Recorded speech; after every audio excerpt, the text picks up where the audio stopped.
El 8 de mayo de 1794, en plena Revolución Francesa, Antoine Lavoisier, padre de la química moderna, fue sentenciado a la guillotina. Antes de subir al cadalso, pidió a sus discípulos que observaran sus ojos. Él se comprometía a parpadear hasta su último aliento. Así podrían comprobar si la conciencia desaparece de inmediato o persiste unos segundos después de perder la cabeza. Según los relatos, parpadeó durante más de un minuto, abriendo la puerta a la inquietante idea de que alguien que ha perdido su cuerpo aún puede saberlo y vivir unos instantes desprendido de él.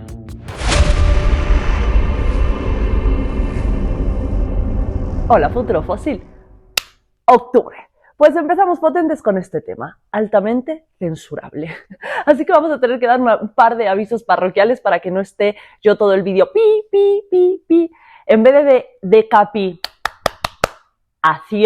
voy a decir decapitanización. A ver si cuela.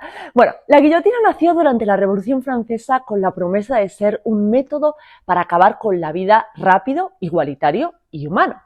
Antes, a los nobles les separaban la cabeza, ya me entiendes, con espada o hacha, métodos brutales que podían fallar muchas veces, mientras que los plebeyos solían ser colgados. Y las historias sobre estas decapitanizaciones eran terroríficas. Por ejemplo, María Estuardo perdió la chaveta con un hacha en 1587 en Fotheringay Castle, en Inglaterra. Y su muerte es célebre porque estuvo mal ejecutada. El verdugo necesitó 2 golpes para poder separarla del cuerpo y aún después tuvo que usar el instrumento de corte para terminar el asunto. Según las crónicas, cuando levantó la cabeza, la peluca se desprendió y la cabeza cayó al suelo, provocando horror entre los presentes. Y otros casos aún peores también los hay, como el del duque de Lally, cuya muerte con la espada fue tan torpe que tuvieron que voltearlo de espaldas para terminar el trabajo. Bueno, pues con esto en mente, la guillotina representaba una especie de mecanización de la justicia. Era un aparato que eliminaba los errores del verdugo, se quitaba del medio hasta 20 personas por hora y no distinguía entre noble o campesino. Por eso, la Asamblea Nacional Francesa la declaró oficialmente el más dulce de los métodos letales en 1792. Pero la imagen de muerte indolora pronto se va a poner en duda, porque los testigos aseguraban que los que acababan de perder la parte más importante de su cuerpo abrían los ojos, movían la boca o parecía aún estar vivos durante unos segundos. Y esta inquietud se convirtió en un verdadero debate médico y filosófico. ¿La guillotina te finiquitaba al instante o dejaba al condenado en un breve pero atroz estado de conciencia? Bueno, pues de inmediato médicos y filósofos se lanzaron a discutir. Samuel Thomas Sommering sostuvo que la sensibilidad y la conciencia persistían unos instantes tras el corte, mientras que otros, como Pierre-Jean-Georges Cavigny, negaron esta idea argumentando que la pérdida masiva de líquido rojo y el shock producían un desvanecimiento inmediato de la conciencia. Entre unos y otros surgió un dilema fundamental. ¿Eran aquellos movimientos simples reflejos nerviosos o pruebas de que el yo seguía existiendo por unos segundos en el rostro sin cuerpo? Bueno, pues hay varios testimonios médicos e históricos que alimentaron esta visión de la persistencia de la conciencia, pero sin duda uno de los más tenebrosos es el de Charlotte Corday. Ella pasó a la historia por darle matarile a Jean-Paul Marat en 1793, uno de los líderes y mártires más radicales de la Revolución Francesa, por excelencia, y hasta con un cuadro increíble de Jacques-Louis David en su honor, que me encanta, te lo pongo por aquí. Bueno, pues su crimen fue un gesto político, porque ella era una joven de apenas 24 años que estaba convencida de que Marat era responsable del derramamiento de líquido rojo en Francia, así que en su bañera.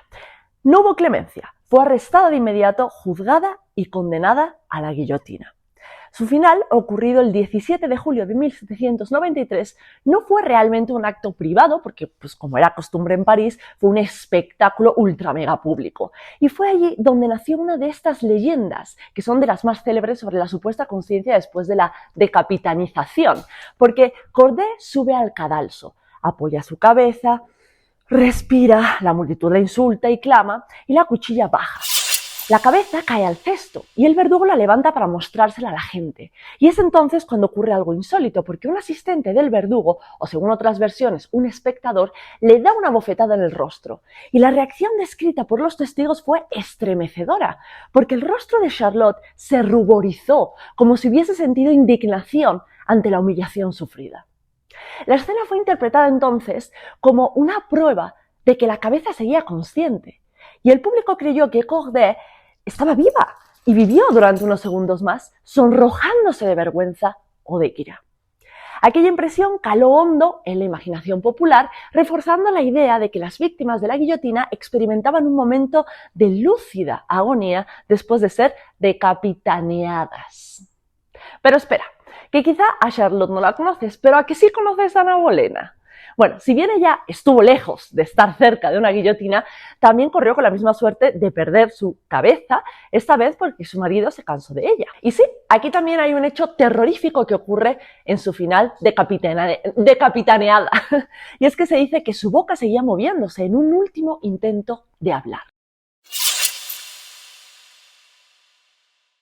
En la época de la Revolución, el médico alemán Thomas von Sommering, del que ya hemos hablado, afirmaba entonces que estos movimientos observados en los decapitaneados, es decir, esa mandíbula que rechina, esos músculos faciales que se contraen, podían interpretarse como signos de percepción.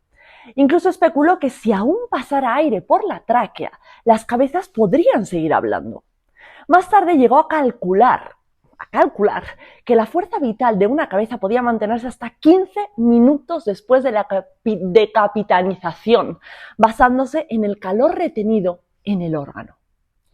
Pero Heinrich von Leveling llevó el experimento al siguiente nivel y utilizó cabezas que habían sido separadas previamente y se dedicó a estimular la médula espinal, que quedaba expuesta, lo que provocaba muecas y gestos faciales que se interpretaban como signos de que había algún tipo de consciencia residual.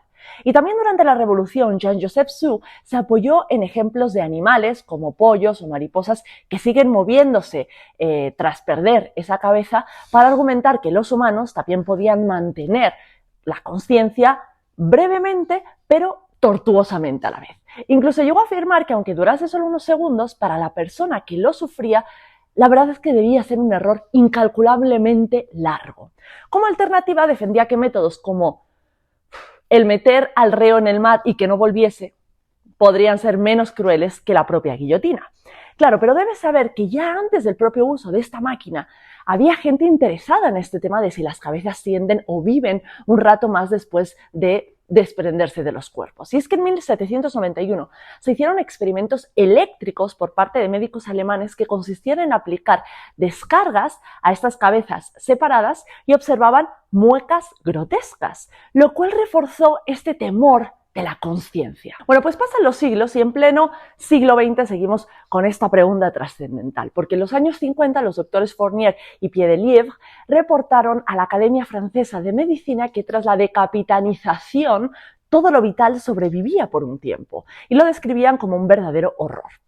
Las historias además seguían sucediéndose, sembrando el terror a irse al otro mundo de dicha forma. Por ejemplo, el capellán de la prisión de la Santé, el padre de Boyot, relató que tras una decapitanización, los ojos del reo se fijaron en él como con súplica y después parpadearon y suavizaron la expresión como si aún comprendiese lo que ocurría.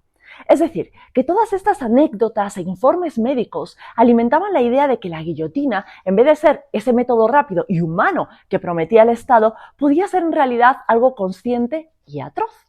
El imaginario colectivo de la época además se aferró a la posibilidad de que la cabeza por unos segundos tenía que seguir pensando, sintiendo y sufriendo. ¿Pero habría algún tipo de pensamiento en contra de esta idea de la supervivencia?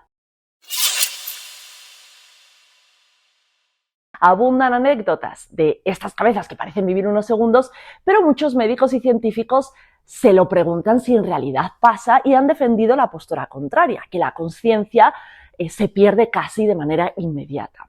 Hay un famoso estudio de 1975 que halló que el cerebro de las ratas decapitaneadas seguía mostrando actividad eléctrica durante hasta 29 segundos. Eso es mucho, ¿eh? Sin embargo, solo usó 6 animales, una muestra muy baja y poco concluyente. Podríamos poner esto como una crítica. Pero es que otros investigadores han señalado que esa actividad podía confundirse con fenómenos normales en cerebros bajo anestesia profunda o incluso en fases de sueño REM, y no necesariamente con una percepción consciente del dolor.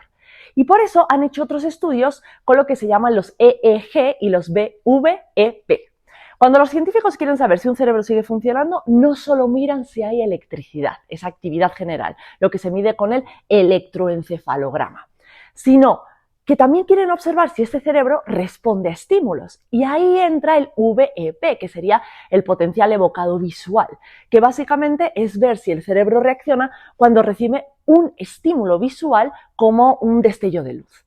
Entonces, en los estudios más recientes que se han hecho con animales, al decapitanearlos, lo cual es horrible, pues vieron dos cosas: que el electroencefalograma, el de la actividad eléctrica, aún mostraba señales durante unos cuantos segundos como un ruido eléctrico residual, pero la respuesta a la luz por el potencial evocado se apagaba en 10 a 20 segundos. ¿Qué podría significar esto? Pues que aunque el cerebro todavía chisporrotea un poco de electricidad después del corte, ya no puede procesar estímulos ni generar una conciencia real. Es como un teléfono móvil o un celular que aún tiene batería, pero que ya no prende ni la pantalla ni responde a los botones. O sea, tiene energía, pero está colapsado. Bueno, pues con estos estudios se demuestra que tras la decapitanización, la actividad cortical cae en 10 o 20 segundos. Y esto indicaría que incluso aunque haya señales eléctricas, la capacidad de conciencia desaparece casi de inmediato. Es que no se nos puede escapar que el cerebro humano también depende de oxígeno constante. Un estudio de 1991 concluyó que en el cerebro de las ratas el oxígeno cae a niveles de inconsciencia en apenas 2.7 segundos tras decirle adiós a la cabeza. Y este dato fue tan contundente que desde entonces se repite como una regla general: entre 3 y 6 segundos es el tiempo máximo en que puede existir conciencia después de un corte limpio. Que a ver, que claro, que 6 segundos dan para mucho en ese estado, pero que no es como nos lo imaginamos de, oh, tengo 6 segundos para mirar atentamente todo lo que está pasando y darme cuenta de lo que está pasando o intentar hablar. No, no es así.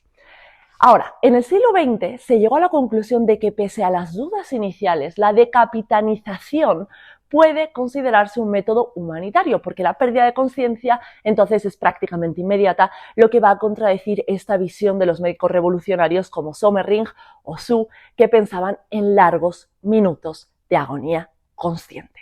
Y de nuevo, esto no es una discusión del siglo XIX o del siglo XX, es que ya en 1795 el médico Wedekind había argumentado lo mismo, que la enorme hemorragia que está causada por el uso de la guillotina debía provocar una pérdida instantánea de conciencia, incluso aunque el cuerpo o el rostro siguieran moviéndose, que al final serían reflejos. Y claro, estos movimientos que observamos, que llaman la atención y que dicen, ¡ey, ey, ey, ey!, se está dando cuenta, los parpadeos, los gestos, los labios que tiemblan, se van a explicar como espasmos musculares automáticos, no como una prueba de pensamiento consciente. Y algunos me diréis, oye Lau, ¿pero qué pasa con Mike, que sobrevivió 18 meses sin cabeza? Os presento a Mike. Y sí, es cierto, Mike vivió 18 meses sin cabeza, con todo lo que os he dicho.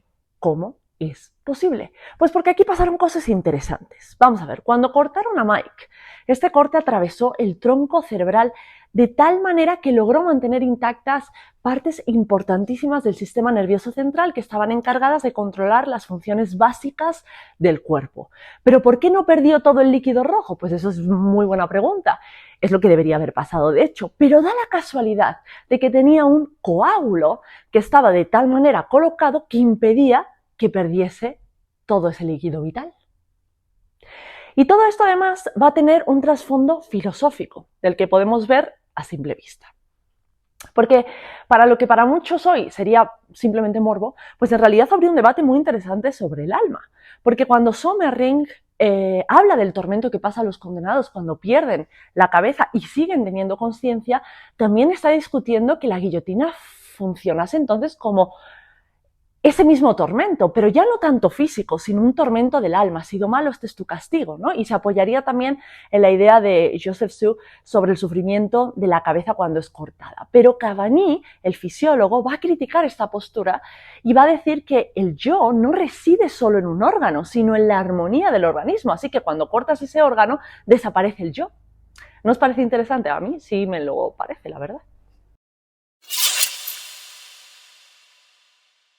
Podríamos decir entonces que la guillotina fue también un instrumento experimental, involuntario, por supuesto, que convirtió cada matarile en un laboratorio de la conciencia. Pero hay que diferenciar entre el morbo y el mito, porque no fue solo un instrumento de justicia, fue también un espectáculo público, porque multitud de personas acudían a las plazas para presenciar estos actos y comentaban cada gesto que hacía el verdugo y la cabeza, ¿no? Cada espasmo que daba el cuerpo, y entonces en ese escenario cualquier detalle se iba a volver un signo al que estar atentos, que si parpadea, que si hace una mueca, que cambia el color de la piel, y ese morbo colectivo al final transformó a esta máquina pues en un teatro donde la línea entre la vida y la muerte parece desdibujarse. Y más allá del morbo está el simbolismo político. Esto también es súper importante, porque la Revolución Francesa había presentado la guillotina como un método de muerte igualitaria entre el noble y el plebeyo, humanitaria también, que era rápida y sin sufrimiento, pero episodios como el de Charlotte Corday, que le pegan la bofetada y se le ve el rubor en la cara, van a cuestionar esta narrativa, porque si la guillotina no es instantánea, entonces el nuevo régimen tampoco está ofreciendo justicia, está ofreciendo un tormento invisible que puede ser peor que todo lo horrible que pasaba antes de la guillotina. Y no es de extrañar que médicos como Sommering van a aprovechar todas estas dudas para denunciar la barbarie que representa esta máquina, mientras que otros, como Cavani, se van a apresurar un poco a defender su supuesta rapidez, porque al final el simbolismo de la revolución también está en esto.